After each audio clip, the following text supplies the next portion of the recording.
So again guys, crazy stuff is happening in aviation, not all around but occasionally. And today we're gonna speak about 2 more aviation accidents. Well, as usual, I encourage you to follow Blancolero channel and his reports and his recent video about Denver Boeing 737-800 evacuation at the gate. So basically there was fire and people started evacuating, and we're gonna speak about this particular case as well. Let's check out the story from the Aviation Herald website. They have the short explanation about what happened there. So American Airlines Boeing 737-800, that's the exactly airplane I used to fly when I was an airline pilot, at Colorado Springs and Denver on March 13, 2025, engine vibration, engine fire after landing. It was an American Airlines registration of their airplane is this one, performing flight AA1006 from Colorado Springs to Dallas, with 172 passengers on board and 6 crew members. It was climbing out of Colorado Springs, then the crew stopped climbing at about 16,000 feet,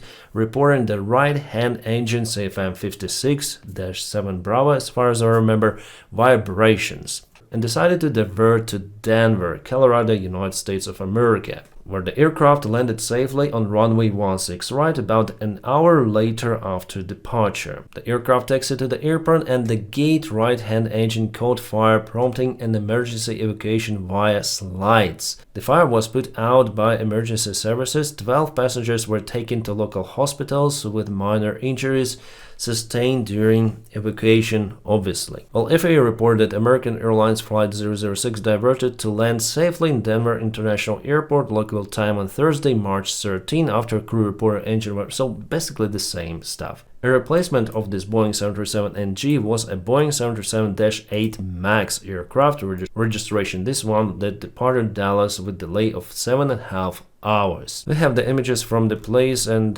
even this one, kind of the iconic passengers are staying on the wing of the airplane, left-hand wing to be more precise. As you can see here, there are 2 of the emergency exit doors on the airplane which lead you towards wing. Well, according to evacuation procedure, as John Brown, by the way, listed in his video, the flaps should be selected 40 during the evacuation. So flaps lever 40, the first officer selects flaps 40, then the speed is below 60 knots. Then you engage parking brake, then you perform different other actions, and if time allows, you should verify that the flaps are 40 before engine start levers move to cut off. So even before evacuation announced, you should select flaps 40 as usual according to checklist. But here the flaps were 0, so in up position. So why do you need flaps for evacuation? Well, basically they create some sort of the slide for passengers to drop down without any inflating slide, which is absent on Boeing 737.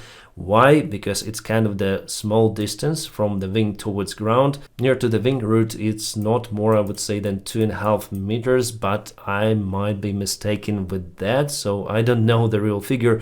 I'm quite lazy to check it out. Indeed, this distance is very short. So unlike on bigger aircraft, you don't have this inflating slide, you have just flaps for this purpose. But still, this height is quite high for average passengers. That's why they were staying there just on the wing and waiting for the stairs, for the portable stairs to be delivered to them by the ground personnel. And actually it was done like that a little later. You can see this portable stair and passengers went down with the help of it. It's the most safe method in this case. Thanks for Blancolero and John for his work. I don't want to Google those kind of the images and videos elsewhere in the internet. He already presented those in his video, so I'm taking those screenshots. And guys, subscribe for his channel because he's doing those reports regularly. I'm just sometimes here with you, have my other job, other YouTube channel to do. So explanation of the accidents, incidents are mostly related to one of my famous YouTubers out there, John Brown, and his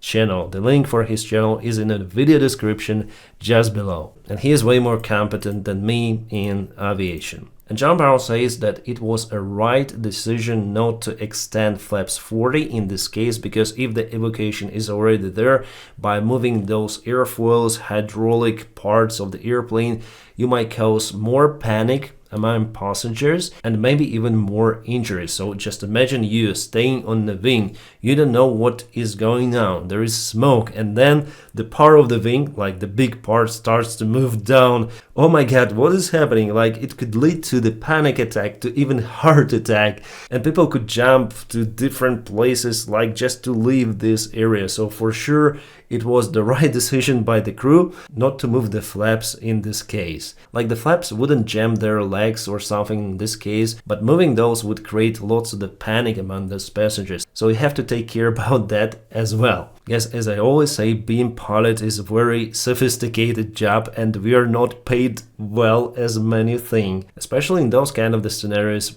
you understand that. Yes, yet it is unknown of who started this evacuation. Flight crew, flight attendants or passengers themselves just opened the door and went to the wing, and later on crew called for it, so we don't know so far.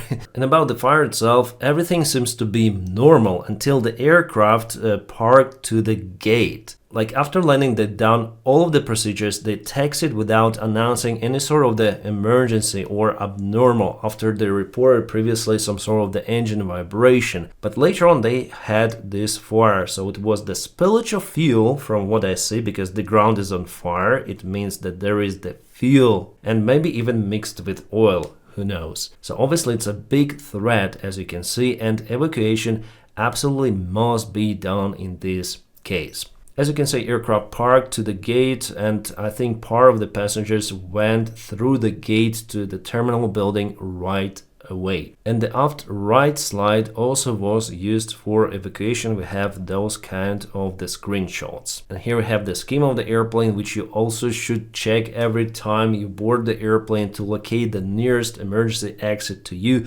in case you need to leave the aircraft during those kind of the emergencies. And as you review in my videos, you understand that it might happen. There are the cases then you need to evacuate. So take your like really precious belongings with you, your passport, your wallet. Do not take your any sort of the baggage, just go with yourself. Even your laptop doesn't worth your life or life of the other passenger. So yeah, no belongings and no high heels please, because you can damage your evacuation slide also with the high heels. Maybe shortly we're gonna obtain more information and what actually caused the vibration of the engine, because those engines are used everywhere, like in Boeing 737 and the Airbus A320, not Neo but the standard A320, just the different modification with the different placement of the gearbox, but on Airbus mostly the engine construction is the same. And the second case I want to speak with you about has lots of the mysteries behind. It's about Cessna 525A Citation CJ2 Plus crash, which happened at Metro Airport, Mesquite, Texas. There's just one fatality, so a single pilot operation was in progress, no passengers were on board. The airplane was completely destroyed and impacted the terrain shortly after takeoff from the airport, so pilot on board sustained fatal injuries. According to ADS-B data, the airplane began taxiing from the apron towards runway 18. At about this time, the airplane started departure runway 18. Airplane accelerated to roughly 133 knots ground speed and lifted off the runway. The plane conducted the right turn, climbed to about 950 feet before it began a rapid descent towards the ground. The last ADS-B recorded and the plane was at 196 knots. It's kind of the fast speed that low to the ground right after departure, and the descent rate was almost 3,000 feet per minute, 2,750 to be exact. So a very high speed as for vertical and as for the ground speed. So we have some of the report here. Person has died. Larry Collins is live this morning near the site of the crash for us. Larry, what can you tell us? Hey, good morning, Bianca. So this midday, we've learned that police say the one person who was killed in this crash was the pilot, and likely the only person on that plane. Let me walk you through what we know. There are small fires, though, that are being fought right now. Almost nothing left from the airplane. Lots of the debris here in this area. This is the human here, humans here. You can see that it was a very strong impact with high energy released at the single moment. So definitely it was the flight directly to terrain. Luckily no buildings, no houses were nearby. But the airplane, as you can see, it's totally no-go, completely ruined. And it is this particular airplane, kind of the good-looking Cessna indeed. But what led to the crash? So far, no one knows. We still have lots of the mysteries in aviation. For the last time, there were lots of the aviation accidents out there in the world, but it seems like everything of that is just a coincidence. There is no common case in any of those aviation accidents happening. Well, sometimes it might happen in the history, and unfortunately it is happening again, and we don't have a common solution how to deal with all of them. We just need to obtain a reliable information of why those accidents are happening and perform proper precautions in any sort of the particular case. So guys, it's all for today. Thank you so much for watching all of my videos, and by the way, subscribe for Blancalerio channel. He also say good words about me, and I also say good words about him because I constantly watch his content. My friends, safe flights to you. Ciao.